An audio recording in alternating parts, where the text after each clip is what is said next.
Hello everyone and welcome to PW only IAS. दोस्तों, the Hindu के front page की अगर हम बात करें तो आप यहां पर देख पाओगे कि जो देश की प्रिंसिपल ऑपोजिशन पार्टी है उसके द्वारा अलग अलग प्रोमिस किए गए हैं, उनकी कुछ गारंटीज यहां पे बताई गई हैं। यहां पर आप कुछ पढ़ भी पाओगे यहां पर, जैसे फॉर एग्जांपल जो भी लोग 25 साल से कम है, अगर वो ग्रेजुएट हैं, उनको यहाँ पे अप्रेंटिसशिप की बात करी गई है। बेसिकली पॉइंट ये है कि जो देश में बेरोजगारी बढ़ती जा रही है उसको कैसे कंट्रोल में किया जाए। उसी तरह से महिलाओं के लिए बहुत सारी चीजें यहाँ पे प्रॉमिस कर की गई हैं, and at the same time MSP को लीगल राइट देना और बाकी चीजें भी आप यहाँ पे देख पाओगे। एक इंटरेस्टिंग चीज ये भी लगी जो थी यहाँ पे, राइट टू हेल्थ की बात करी गई थी कि हेल्थ इंश्योरेंस 25 लाख तक की प्रोवाइड करी जाएगी उसी तर्ज के ऊपर। बट एक जो चीज यहाँ पे आपको नोटिस करने को मिलेगी वो है with regards to 50% quota cap को रिमूव करना। देखो, यहाँ पर बहुत सारे कॉन्स्टिट्यूशन चैलेंजेस भी आपको देखने को मिल सकते हैं, जैसे फॉर एग्जांपल इंदिरा सानी केस आप जानते होंगे रिजर्वेशन के रिगार्डिंग। उसके अलावा अगर मैं बात करूं आपका जो एम नागराज केस था, तो इस तरह से मल्टीपल केसेस इसके रिगार्डिंग हुए हैं। फिर रिसेंटली जो 2019 में जब सरकार के द्वारा 10% रिजर्वेशन दिया गया था अमेंडमेंट के माध्यम से, तो वो भी सुप्रीम कोर्ट ने उसको अपहेल्ड किया था। तो ये भी देखना बड़ा इंटरेस्टिंग होगा कि यहाँ पे कॉन्स्टिट्यूशनल चैलेंजेस किस तरह के देखने को मिल सकते हैं। दोस्तों, डेट है आज की 6 अप्रैल 2024 एंड आप सभी का स्वागत है आज के प्रीलिम बूस्टर न्यूज डिस्कशन के अंदर। दोस्तों, आप सभी के लिए एक पॉइंट इन्फॉर्मेशन है। आज शाम 6 बजे आप सभी को इसी particular channel only S extended पर ही जुड़ना है, जहां पर आज शाम 6 बजे सर आपके साथ डिस्कस करेंगे कि 2025 के लिए यूपीएससी का क्या रोड मैप रहना चाहिए। तो इंग्लिश मीडियम एस्पिरेंट डेफिनेटली इसमें जुड़े ही, बाकी लोग भी जुड़े। डेफिनेटली एक रोड मैप, एक प्रॉपर यहाँ पे पता लगेगा किस किस तरह से आप अपने आने वाले टाइम को प्लान आउट कर सकते हो, एक प्रॉपर प्लान चॉक आउट कर सकते हो, ताकि आपकी प्रिपरेशन और भी बेहतर बनी रहे। तो ध्यान रखिएगा, शाम 6 बजे आप हमारे साथ जुड़िएगा इसी पर्टिकुलर चैनल के ऊपर। चलिए नेक्स्ट टॉपिक की तरफ आगे बढ़ते हैं, दैट इज सारा डिजिटल हेल्थ प्रमोटर प्रोटोटाइप। ये क्या चीज है सर? देखो, डब्ल्यूएचओ ने ना इस चीज को लॉन्च किया है, ठीक है, पर ये है क्या ये सारा? देखो, सारा की आप फुल फॉर्म पढ़ लो। सारा की फुल फॉर्म है smart AI resource assistance for health. पर इसका मीनिंग क्या हुआ सर? देखो, पहली बात तो ये समझो यहाँ पर यूज हो रहा है किस चीज का, एआई का। और मैं गया इनकी वेबसाइट के ऊपर, ठीक है, यहाँ पे बात करी। एक्चुअल में होता क्या है ना, यहाँ पर जैसे आप किसी चैटबॉट से बात नहीं करते, बिल्कुल उसी तरह से आप यहाँ पे सारा के साथ बात कर सकते हो। ये यहाँ पर आपसे सवाल पूछ सकती हैं कि किस चीज़ के बारे में आप डिस्कस करना चाहते हो, टोबैको के बारे में, अल्कोहल के बारे में। तो मैंने फिर इनसे बात करी कि भैया यूपीएससी स्टूडेंट्स को भी क्या मेंटल हेल्थ के बारे में सोचना चाहिए? तो इनका जवाब था बिल्कुल सोचना चाहिए। फिर और इन्होंने कुछ एडवाइसेस दी कि जो यूपीएससी स्टूडेंट्स होते हैं उनको इंश्योर करना चाहिए कि एग्जाम प्रेपरेशन करते समय थोड़ा बीच बीच में ब्रेक लेते रहें, स्लीप अनफ लें, ठीक है, फिजिकली एक्टिव रहें, एंड कहीं ना कहीं दोस्तों एंड फैमिली से सपोर्ट भी ले सकते हो। तो यहाँ पर मैंने कहने का पॉइंट पता क्या है, आपको कुछ भी हेल्थ के रिगार्डिंग डिस्कस करना हो, जो आपको समझ ना आ रहा हो, या फिर आपको कुछ बातचीत करनी हो, तो चाहे आप ऑडियो के माध्यम से, चाहे आप इस तरह से चैट के माध्यम से इनके साथ बात कर सकते हो। और ये डब्ल्यूएचओ ने इसको बनाया है, और यहाँ पे यूजेज किसका हुआ है सर? आर्टिफिशियल इंटेलिजेंस का। और यहाँ पे इंश्योर ये भी किया गया है कि बस ऐसा नहीं है कि बस एक बार डेटा डाल दिया तो बात खत्म, नहीं। यहाँ पर रियल टाइम के अंदर जैसे जैसे चीजों के अंदर बदलाव होता रहेगा, उसी तरह से इसकी जो इन्फॉर्मेशन होगी वो अकॉर्डिंगली बढ़ती रहेगी, एंड उस हिसाब से प्रॉपर आपको इन्फॉर्मेशन एंड प्रॉपर आपको नॉलेज उस चीज के बारे में दे पाएगी। Do you get this point? तो सारा क्या है, एक generative AI based digital health model है, जिसको कहीं ना कहीं डब्ल्यूएचओ के द्वारा यहाँ पे लॉन्च किया गया है। दरअसल में ना, समझो इस बात को, आज जैसे 6 अप्रैल है, ठीक है, कल हो जाएगी 7 अप्रैल, बिल्कुल ठीक बात है। और 7 अप्रैल को ही ना 1948 के अंदर डब्ल्यूएचओ को फॉर्म किया गया था। इसी दिन को 7 अप्रैल को ही वर्ल्ड हेल्थ डे के रूप में सेलिब्रेट करते हैं। तो वर्ल्ड हेल्थ डे के जस्ट पहले यहाँ पर डब्ल्यूएचओ ने इस तरह से एक बहुत ही रेवोल्यूशनरी टेक्नोलॉजी यहाँ पे हमारे सामने लेकर आई है। यहाँ पर 24 घंटे कभी भी आप बात करना चाहो, 8 लैंग्वेजेस के अंदर आप इनके साथ यहाँ पे बात कर सकते हो किसी भी डिवाइस के बेसिस के ऊपर।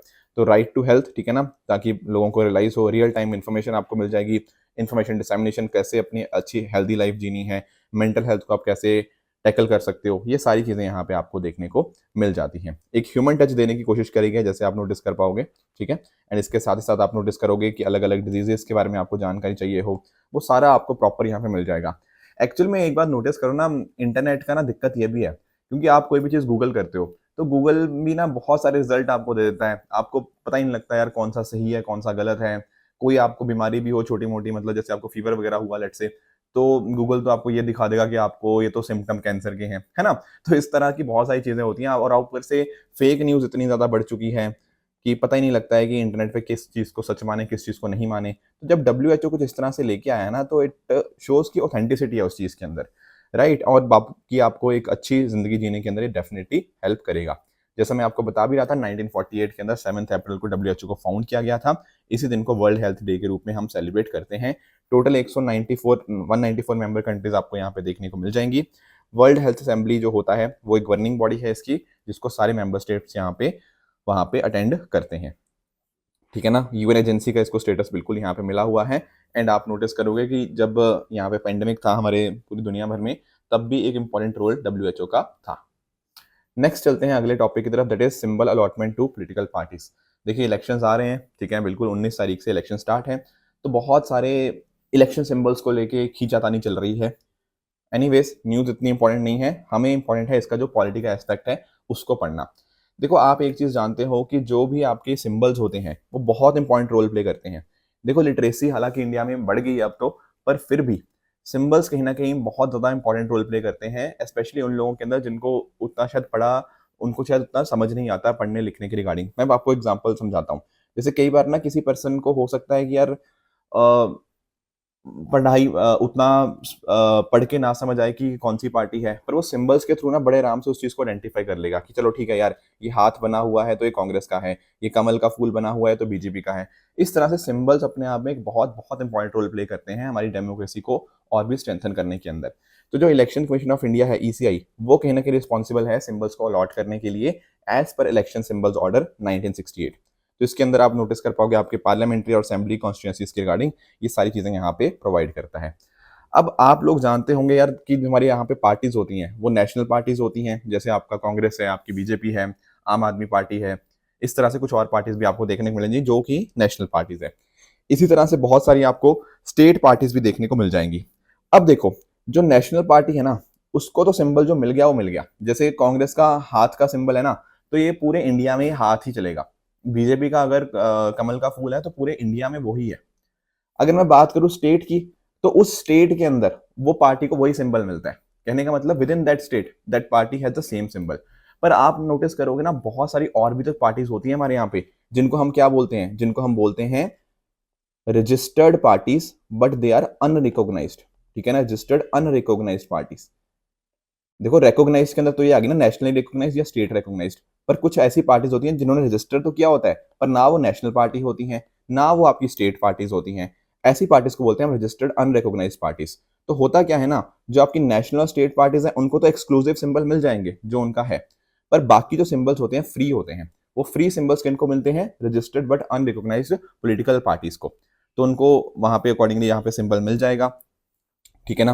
अकॉर्डिंगली आप नोटिस कर पाओगे कि उनको मिलता है जिनको पास बहुत ज़्यादा अच्छे वोट्स नहीं मिलते, एंड अकॉर्डिंगली वो इनको चूज कर सकते हैं। ऐसा भी हो सकता है कि मान लो एक इलेक्शंस के अंदर आपको वो सिंबल मिल गया, फिर वापस से वो फ्री हो जाएंगे, फिर अगले इलेक्शन में आप कुछ नया सिंबल चूज कर सकते हो। These kind of things do happen, ठीक है। ऐसा भी आप कर सकते हो कि मान लो अगर आपकी खुद की कोई पॉलिटिकल पार्टी है और आप कुछ नया सिंबल देना चाहते हो, तो वो भी एक चीज कर सकते हो। अब 1968 का ये ऑर्डर देखने को मिल जाएगा। बस ध्यान में रखने वाली बात यह है कि जब भी कुछ ऐसा हो तो वहां पर आप कोई धार्मिक चीजों का सिंबल नहीं यूज कर सकते, कोई किसी को ऑब्जेक्शन नहीं होना चाहिए, बेसिकली कहने का ये पॉइंट है। कोई बर्ड एनिमल हो गया, ठीक है, तो इनके साथ कुछ रिजेंबलेंस या फिर रिलीजियस या कम्युनल आपका कॉनोटेशन उस सिंबल का नहीं होना चाहिए। तो इंडिया की डेमोक्रेसी के अंदर जहां पर अभी भी कुछ लोग इलिटरेट हैं, तो डेफिनेटली वोटिंग प्रोसेस के अंदर एक बहुत बहुत इंपॉर्टेंट रोल प्ले किया जाता है। एक पर्सन यहाँ पे न्यूज़पेपर में आ रहे थे, लेट MS सेठी जी। दरअसल में ना ये इलेक्शन कमीशन ऑफ इंडिया से रिटायर होते हैं 1992 के अंदर, और ये आखिरी ड्रॉट्समैन थे, यानी कि जो कि जिनका काम होता है इस तरह की चीजों को ड्रॉ करना, जो सिंबल्स होते हैं। अब सिंबल कोई ड्रॉ तो करेगा ना यार, कि जैसे हाथ हो गया तो कांग्रेस का है, किसी ने ड्रॉ किया होगा, झाड़ू आम आदमी पार्टी का है, तो ये चीजें होती हैं, ये इन्होंने यहाँ पे ड्रॉ करी जाती थी 1992 के टाइम के ऊपर। तो ये रिटायर हो गए थे 1992 में ECI से। नेक्स्ट हमारा टॉपिक है with regards to SPR। SPR क्या है, स्ट्रेटेजिक पेट्रोलियम रिजर्व। क्या मतलब है इस चीज का। देखो मान लो कल को जैसे इंडिया इंडिया काफी सारा, आप जानते हो, तेल क्रूड ऑयल हम इंपोर्ट करवाते हैं, बिल्कुल ठीक बात है। अब कल को कुछ ऐसी दिक्कत आ सकती है कि किसी XYZ कंट्री की लड़ाई होगी, कुछ युद्ध हो गया दुनिया भर में। ऐसे केस के अंदर ना फिर इंडिया के पास वहां से इंपोर्ट करवाने का मौका नहीं हो पाएगा, हम इंपोर्ट नहीं करवा पाएंगे, हो सकता है कुछ ऐसी जियोपॉलिटिकल सिचुएशन कुछ ऐसी बन जाए। तो ऐसे केस के अंदर इंडिया के पास ना कुछ स्ट्रेटेजिक रिजर्व्स होने चाहिए कि भाई हमने ना स्टोर करके रख लिया है तेल को, क्रूड ऑयल को हमने स्टोर करके रख लिया है। अगर कुछ भी दुनिया भर में दिक्कत आती है तो ऐसा नहीं होगा कि हम अचानक से सोचने लग जाएंगे कि यार अब क्या करें। हमारे पास कुछ दिनों का तो इस तरह से स्ट्रेटेजिक रिजर्व्स होने चाहिए। बिल्कुल ठीक बात है, और इनफैक्ट हैं भी। मैं आपको यहाँ पे पिक्चर के अंदर दिखा सकता हूँ। यहाँ पर आप नोटिस करो, हमारे पास ऑलरेडी ना आंध्र प्रदेश के अंदर जो विशाखापट्टनम है वहाँ पे, इसके अलावा कर्नाटका के अंदर पदूर और आपका मैंगलोर, यहाँ पर ऑलरेडी हमारे पास क्रूड ऑयल स्टोरेज कैपेसिटी है। लगभग 1.33 मिलियन मेट्रिक टन की विशाखापट्टनम के अंदर, 1.5 मिलियन मेट्रिक टन की मैंगलोर के अंदर, और पदूर कर्नाटका के अंदर भी 2.5 मिलियन मेट्रिक टन की हमारे पास existing crude oil storage capacity है। पर ये अपने आप में काफ़ी नहीं है, हम इसको एक्सटेंड करने की कोशिश कर रहे हैं, इसको एक्सपैंड करने की कोशिश कर रहे हैं। इसलिए हमारे पास ना फेज 2 है स्ट्रेटेजिक पेट्रोलियम रिजर्व का, जिसके माध्यम से हम 6.5 मिलियन मेट्रिक टन और यहाँ पे स्ट्रेटेजिक रिजर्व्स बना रहे हैं। कहाँ पर? एक तो देखो पदूर के अंदर ही, ठीक है ना, पदूर को ही हम एक्सपेंड कर रहे हैं। तो जो पहले ऑलरेडी बना हुआ है 2.5 मिलियन मेट्रिक टन, उसमें 2.5 मिलियन मेट्रिक टन और हम एक्सपेंड कर रहे हैं, तो 5 मिलियन मेट्रिक टन यहाँ बन जाएगा। एंड उसके अलावा ये जो आपको उड़ीसा के अंदर चांदीखोल वाला एरिया है ना, वहां पर बन जाएगा। तो इस तरह से आप नोटिस करोगे। अब एक्चुअल में आप अगर नोटिस करना, जो हमने ये जो फेज 1 बनाया था ये वाला, ठीक है, ये फेज 1 तो ना पूरा का पूरा जो भी स्टोरेज वगैरह था ये पूरा सरकार के खर्चे पे हुआ था, ठीक है। अब ये जो फेज 2 बनाया जा रहा है, ये बनाया जा रहा है सर पीपीपी माध्यम के through, public private partnership model के बेसिस के ऊपर। तो ये चीजें आपको यहाँ पे पता होनी चाहिए। तो यहाँ पर आप नोटिस करोगे जो पदूर वाला प्रोजेक्ट है उसके लिए सरकार ने बिड्स को इन्वाइट किया है कि इसको प्रॉपरली हमें कंस्ट्रक्ट करना है। तो यहाँ पर आप नोटिस कर पाओगे इसकी इतनी कॉस्ट यहाँ पे आप नोटिस कर पाओगे, जैसे मैंने आपको कहा था पीपीपी मॉडल के थ्रू यहाँ पे इसको कंस्ट्रक्ट किया जा रहा है, ठीक है ना। ऑलरेडी ये जो हमारा स्ट्रेटेजिक पेट्रोलियम रिजर्व लिमिटेड है, इसने यहाँ पे लैंड भी एक्वायर कर ली है इस पर्टिकुलर फेज के लिए। जैसा मैं आपको कह भी रहा था, इंडिया के पास आज के समय लगभग 10 दिन का आप नोटिस कर पाओगे, 9.5 दिन का या 10 दिन का लगभग नेशनल डिमांड को मीट करने की जितना स्ट्रेटेजिक रिजर्व हमारे पास ऑलरेडी है। अगर आप बात करते हैं ना इंटरनेशनल एनर्जी एजेंसी की, तो उसके हिसाब से ये बोला गया है कि हर नेशन के पास ना अच्छा खासा रिजर्व होना चाहिए। एंड इन्होंने तो बोला है कि 90 डेज वर्थ का होना चाहिए, पर इंडिया के पास कितना है? लगभग 9.5 से 10 दिनों का। अगर आप बात करोगे यूएस, चाइना और जापान की, ये सबसे बड़े दुनिया के ऑयल कंज्यूमर्स हैं एंड इनके पास अच्छे खासे आपको स्ट्रेटेजिक रिजर्व देखते हुए मिल जाएंगे। तो इंडिया में जो ISPRL है, that is Indian strategic petroleum reserve limited, वो यहाँ पर ऑयल इंडस्ट्री डेवलपमेंट बोर्ड की होली ओन्ड सब्सिडरी है, ठीक है ना। वो यहाँ पे इसके लिए सारी चीज़ों को देखती है, कैसे इसको बिल्ड करना है, कैसे इसको ऑपरेट करना है। एंड इससे डेफिनेटली इंडिया की जो स्ट्रेटेजिक रिजर्व्स हैं वो तो बढ़ेंगे ही, एंड हमारी एनर्जी सिक्योरिटी यहाँ पे अच्छी हो पाएगी। नेक्स्ट हमारा टॉपिक है होबिलम के बारे में। दरअसल में ना ये एक जगह है आपको जो कि आंध्र प्रदेश के कर्नूल डिस्ट्रिक्ट में देखने को मिल जाएगी। यहाँ पर आप नोटिस करना, यहाँ पर जो आपको मैप देखने को मिल रहा है ये है आपका ईस्टर्न घाट्स का। यहीं पर जब हम बात करते हैं ना आंध्र प्रदेश वाले रीजन की, यहाँ पर आपको ईस्टर्न घाट्स में जो कर्नूल डिस्ट्रिक्ट देखने को मिलता है, आप जानते हो यहाँ पे नलामला रेंजेस आपको देखने को मिल जाएंगी, वहीं पर आपको होबिलम जगह आपको देखने को मिलती है। अब यहाँ पर ना इस जगह के ऊपर आपको टेम्पल देखने को मिलता है, होबिलम टेम्पल, ठीक है। ये टेम्पल इतना पॉपुलर क्यों है? टेम्पल पॉपुलर इसलिए है क्योंकि ना देखो आपने ना हिरण्यकश्यप और प्रहलाद की स्टोरी आपने डेफिनेटली सुनी होगी। ऐसा माना जाता है कि जो लॉर्ड नरसिम्हा, उनके द्वारा हिरण्यकश्यप का वध किया गया था और प्रहलाद को बचाया गया था, वो कहीं और नहीं, वो होबिलम के अंदर ही यहाँ पे ये बचाया गया था। तो इस वजह से ये जगह अपने आप में डेफिनेटली बहुत ज़्यादा इंपॉर्टेंट बन जाती है। यहीं पर आपको टेम्पल देखने को मिल जाएगा।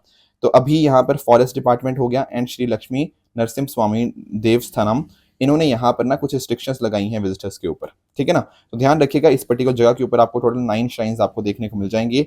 ये अलग अलग श्राइन्स के नाम हैं, ज्वाला नरसिम्हा हो गया, होबिला नरसिम्हा, मलोला नरसिम्हा, करोड़ा नरसिम्हा, इस तरह से डिफरेंट डिफरेंट आपको देखने को मिल जाएंगे। इनको अलग अलग नामों से भी जाना जाता है, ठीक है ना।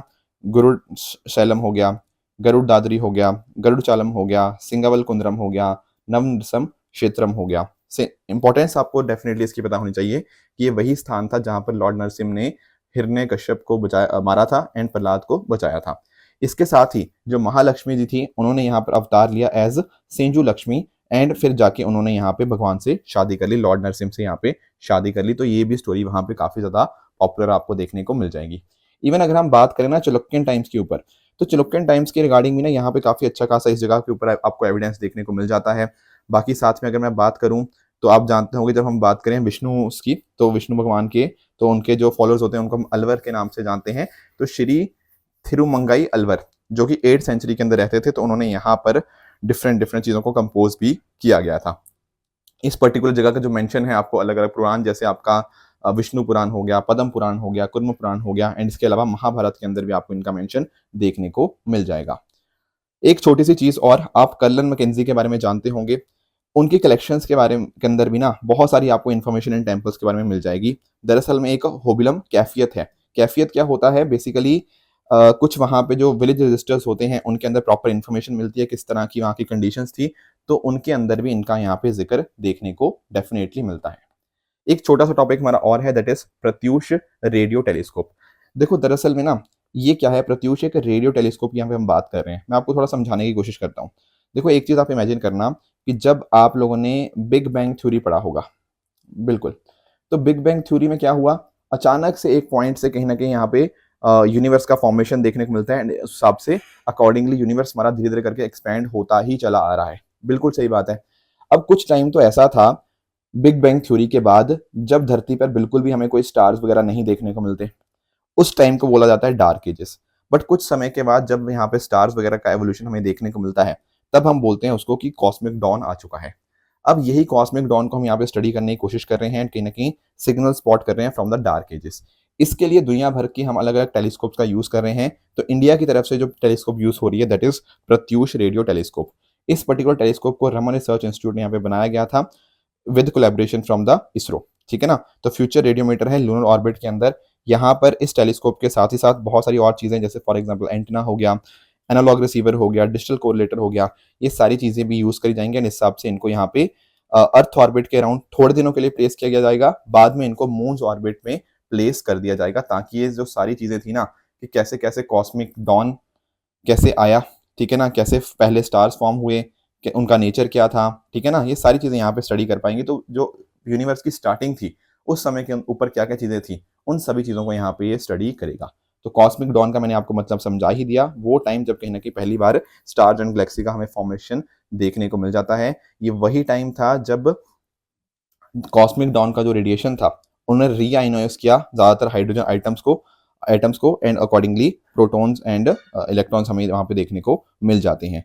एक्चुअली में आप नोटिस करो ना कि जैसे जैसे यूनिवर्स एक्सपैंड हुआ और कूल हुआ, ये सारे पार्टिकल्स कंबाइन हो गए, हाइड्रोजन हीलियम बने, एंड अकॉर्डिंगली हमारा जो आयनाइज्ड यूनिवर्स था वो पूरी तरह से न्यूट्रल हो गया। तो ये सारी चीजें हमें स्टडी करने में मदद करेंगी, डार्क एजेस कैसे बिगिन हुई हैं एंड अकॉर्डिंगली कैसे कैसे चीज़ों का फॉर्मेशन हुआ है, ये सारी चीज़ें हमें पता लगती रहेंगी।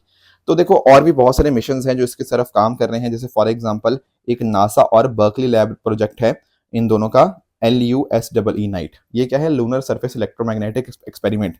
यहाँ पर आपको बहुत डिटेल में नहीं जाना, बस एक आइडिया होना चाहिए कि ये जो पर्टिकुलर आपका एक्सपेरिमेंट है ये नासा और बर्कली लैब प्रोजेक्ट के साथ डील करता है। उसके अलावा अगर मैं बात करूं, यूरोपियन स्पेस एजेंसी का एक लूनर लैंडर है एर्गोनॉट के नाम से। ये एर्गोनॉट भी यहाँ पर जाके इसके साथ ही रेडियो टेलीस्कोप को भी लॉन्च किया जाएगा, ताकि ये भी चीज़ों को स्टडी कर पाए। इवन चाइना भी यहाँ पर ना मून ऑर्बिटिंग रेडियो टेलीस्कोप को लॉन्च करने जा रहा है 2026 के अंदर। तो फ्यूचर में बहुत सारे प्रोजेक्ट इस चीज़ के साथ डील करेंगे डेफिनेटली। तो दोस्तों ये थी आज की डिस्कशन। इसी डिस्कशन के बेस के ऊपर कुछ मैं आपको होमवर्क दे रहा हूँ, जिनका मुझे आप नीचे कमेंट्स में आंसर बता सकते हो कि आपके हिसाब से इनमें से कौन सा ठीक है, कौन सा गलत है। कल जो मैंने आपको होमवर्क दिया था उसका आंसर डिस्कस कर लेते हैं। जब हम बात करते हैं SAIME यानी कि सस्टेनेबल एक्वाकल्चर इन मैंग्रोव इकोसिस्टम इनिशिएटिव की, तो बिल्कुल ये श्रिम्प कल्टीवेशन के लिए कम्युनिटी बेस्ड इनिशिएटिव देखने को मिल जाएगा, that is correct. Ring of fire की बात करें तो डेफिनेटली ये तो मैंने आपके साथ डिस्कस करा ही था। MPEDA की अगर मैं बात करता हूँ तो ये एक स्टैट्यूटरी बॉडी है, ना कि नॉन स्टैट्यूटरी। तो ये आती है ministry of commerce and industry के अंतर्गत, राइट। आज का आपका होमवर्क रहेगा ये 2 क्वेश्चन। पहला होमवर्क आपका कुछ पोस्ट पैंडेमिक के साथ है, ठीक है, रेपो रेट एंड ऑल बाकी चीज़ों के साथ। तो इनको भी एक बार कोशिश कीजिएगा आंसर करने की कि आपके हिसाब से इनमें से किसका आंसर क्या होगा। दूसरा आपका होमवर्क रहेगा आपके नेशनल हैंडलूम डे के रिगार्डिंग। कल मैंने आपको कुछ होमवर्क दिया था, जैसे एक क्वेश्चन था ये वाला सेशन रीजन वाला जो क्वेश्चन था विद रिगार्ड्स टू आपका यूरेनियम। देखो यहाँ पर जो पहली स्टेटमेंट कह रहा है कि इंडिया में आपको यूरेनियम डिपॉजिट देखने को मिलते हैं, आंसर इज यस। हमारे अलग अलग एरियाज, चाहे आप तेलंगाना की बात करो, आंध्र प्रदेश की बात करो, झारखंड की बात करो, बहुत सारे एरियाज के अंदर आपको यूरेनियम के डिपॉजिट देखने को मिलते हैं। पर फिर भी हम कहीं ना कहीं कोल के ऊपर डिपेंडेंट है इलेक्ट्रिसिटी प्रोडक्शन के लिए। लगभग ऐसा बोला जाता है कि 75% हमारा टोटल पावर जनरेशन का वो कहीं ना कहीं हम coal based thermal power plants के ऊपर ही डिपेंडेंट है। तो ये स्टेटमेंट तो बिल्कुल करेक्ट है। दूसरा स्टेटमेंट यहाँ पे कह रहा है कि यूरेनियम को अगर हम कम से कम 60% तक एनरिच करते हैं ना, वो हमें चाहिए होता है इलेक्ट्रिसिटी के प्रोडक्शन के लिए। ये बात बिल्कुल ही गलत है। देखो हमारा जो जनरली हम लोग जो यूज करते हैं ना, वो 3 से 5% के बीच में होता है। ठीक है, इससे कम वाली भी है, लो एनरिच यूरेनियम भी आपको देखने को मिल जाता है बहुत सारी चीजों का, पर जनरली जो यूज किया जाता है वो 3 to 5% वाले होते हैं। ठीक है, तो ये जो बात कर रहे हैं एटलीस्ट 60% नहीं, ये तो एक्चुअली बात हो रही है कि जैसे हम 80-90% की तरफ जा रहे हैं तो वेपन वाली कैटेगरी में जा रहे हैं, पर ये 60% तो बिल्कुल नहीं है, मैक्सिमम 20% तक की होता है, उससे हम नॉर्मली नीचे ही रहते हैं। तो ये दूसरी बात तो बिल्कुल गलत है, पहला ठीक है। तो डायरेक्टली इसका आंसर तो ऑप्शन नंबर सी ही बन जाएगा कि पहला स्टेटमेंट ठीक है पर दूसरा इनकरेक्ट है। दूसरा एक मैंने आपको और होमवर्क दिया था, ये सुप्रीम कोर्ट के रिगार्डिंग, जहां पर बात करी गई थी कि ये एफिशिएंसी ऑफ एडमिनिस्ट्रेशन क्या है। देखो आज पहला जब हमने स्टार्टिंग करी ना न्यूज़पेपर की, वहां पर भी मैंने आपको बताया, नागराज केस के बारे में आपके साथ डिस्कस किया, इंदिरा सानी जजमेंट के बारे में डिस्कस किया। तो जब भी सुप्रीम कोर्ट इस तरह की कुछ रिजर्वेशन पॉलिसीज उनके सामने आती है ना, तो उस टाइम पर वो इंश्योर जरूर करते हैं कि हाँ एडमिनिस्ट्रेशन की एफिशिएंसी मेंटेन्ड रहे। तो ये बात तो बिल्कुल सही बात है, इसमें कोई डाउट होना ही नहीं चाहिए। दूसरी बात जो कह रहा है वो भी बात एक्चुअल में है कि ये कह रहा है कि एफिशिएंसी ऑफ एडमिनिस्ट्रेशन डिफाइन किया गया है संविधान के अंदर। नहीं, देखो संविधान के अंदर बहुत सारी चीजें डिफाइंड नहीं है, राइट। एंड इसी तरह से ये पॉइंट भी यहाँ पे डिफाइंड नहीं है, तो इसका आंसर भी ऑप्शन नंबर सी हो जाएगा कि one is correct but second is incorrect. दोस्तों अगर आपको इसकी पीडीएफ चाहिए तो आप मेरे Telegram channel PW only official जाके इसकी पीडीएफ डाउनलोड कर सकते हो, अपनी प्रेपरेशन को और भी बेहतर बना सकते हो। सो इसी तरह से आप भी अपने एंड पे हार्डवर्क करते रहिए। Thank you very much for the discussion.